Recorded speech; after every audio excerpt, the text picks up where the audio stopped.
Products.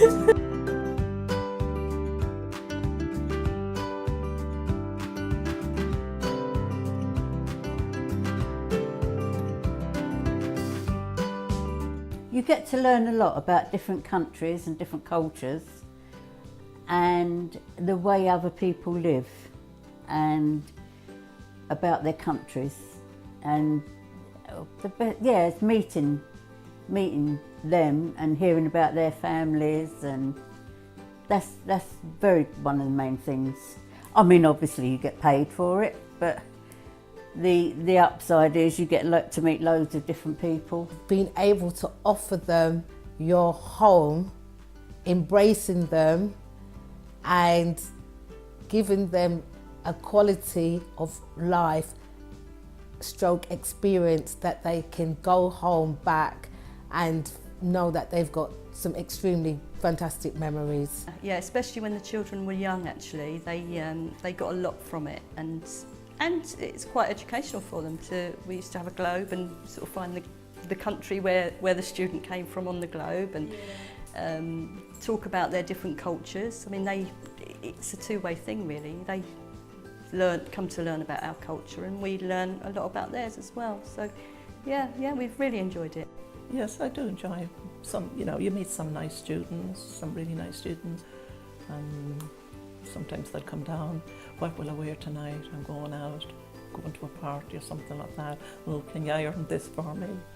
And it's just like having the children sometimes back at home, my own children. But we have a phrase that says, travel broadens the mind, right? And when students come to see us, it broadens our minds, and it broadens their minds as well. And we didn't have to leave our house. Yeah, so true.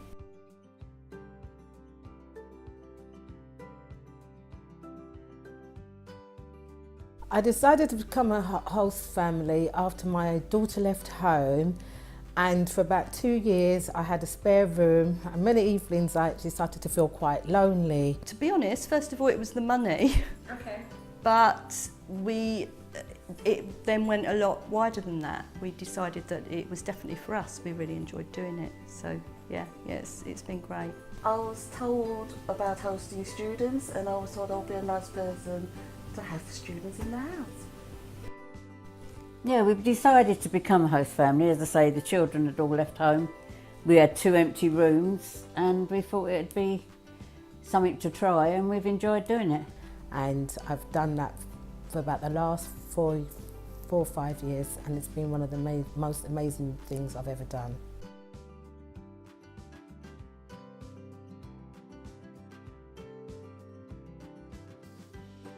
Being polite, being respectful. Treating your students the way that you would wish to be treated. You give them nice food, they're all very happy. And then have to have a nice clean room and bathroom, but they all come for the food. Patience and our open mind for different cultures. Listening is very important. Listening to what they want, and just being open-minded for what students want and how they feel. To be welcoming, I think, and approachable. That regardless of what problems they've got, they feel that they could approach us about it, because we are their family in this country.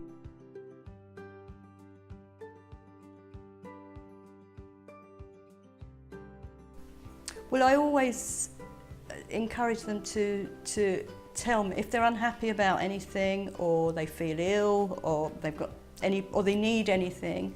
I always encourage them. Within the first few days, I keep asking if they've got everything they need, and are they happy, and do they need anything.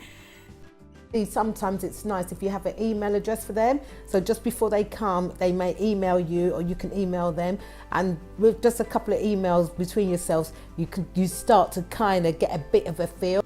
They're always nervous about the first day at school, always, and I say to them, just go in there as if you're at home, going into your own school, and enjoy it, and they get over it. As I say, they get nervous, they get homesick, and then they get a little bit tearful, and you just sort of rally round and say, come on, go and phone your family, and then come back down and chat, and then you'll be fine. But yeah, they're all nervous when they first come. It's very difficult to say because every host family is different, and there are some very inclusive host families, like we're very inclusive, yeah.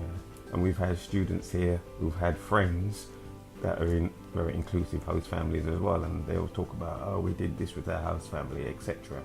I had a little girl, Chinese girl as well, and she stayed with her host family, and she phoned the host people and told her she was lost, and they told her, what road are you on, get it. Well, if they ever done that to me, I'd always go out and get, pick them up, and when she came, the school had to bring her. She was that nervous, she wouldn't come and stay, she wouldn't come and see me, so they brought her down, and so when they phoned me about 2 weeks later, and they said, my God, the difference, she has come out of herself. She's a completely different girl.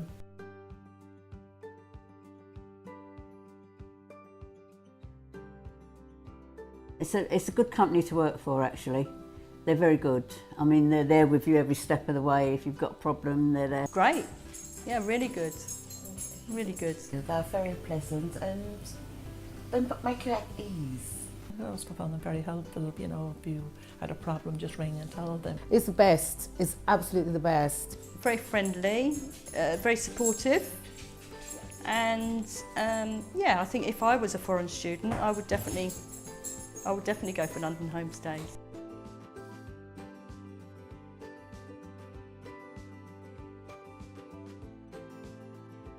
An Italian girl, Elisa, she ended up staying with us for about 18 months, and she still comes back now.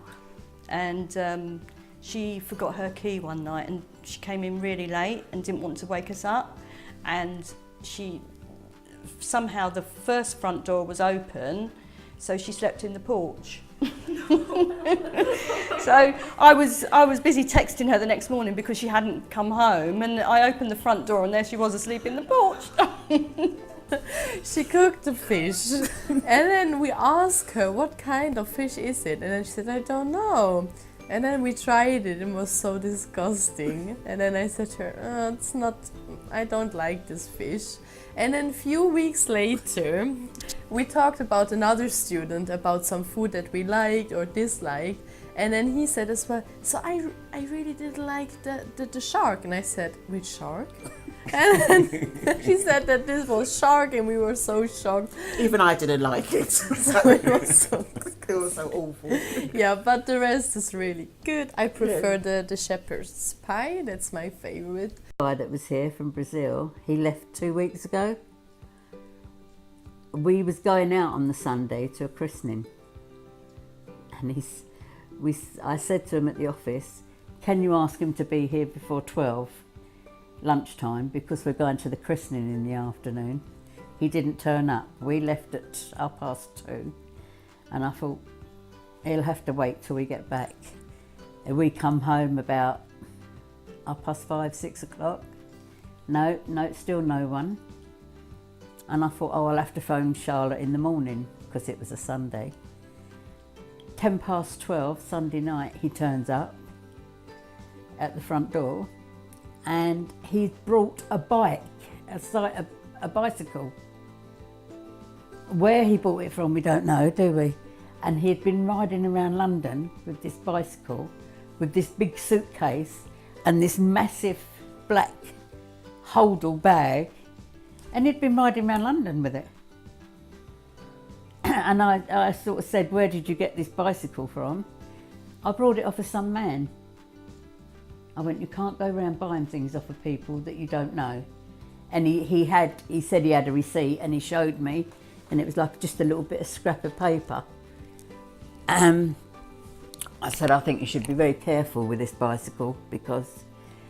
And he never moved it. All the month he was here, he never moved it from outside. We left it outside in the shed for him. And he left. he said he had to be at the airport at 6, his flight was at 6:15 at night, but he left here at 4 o'clock in the morning to get to the airport, didn't he? And I said to him, well, why are you leaving that early? I've got to go to Luton Airport. I went, yeah, but you still don't need that length of time. And he said, no, I'll be going that. And I said, okay. No, he said 5 o'clock, didn't he? I got up at 10 to 5 to see him, and he'd gone at 4. When John went down to the front, the bike had gone as well. So we don't know whether he cycled to Luton or on this bicycle or what he was doing. Because he said to me, can I take a bicycle on an aeroplane? I said, I honestly don't know. It's something that nobody's ever asked me before. Can they take a bicycle on an aeroplane? And John went, I shouldn't think so. And if you do, they will charge you. So we just assumed that he took the bicycle and he was riding it to Luton Airport.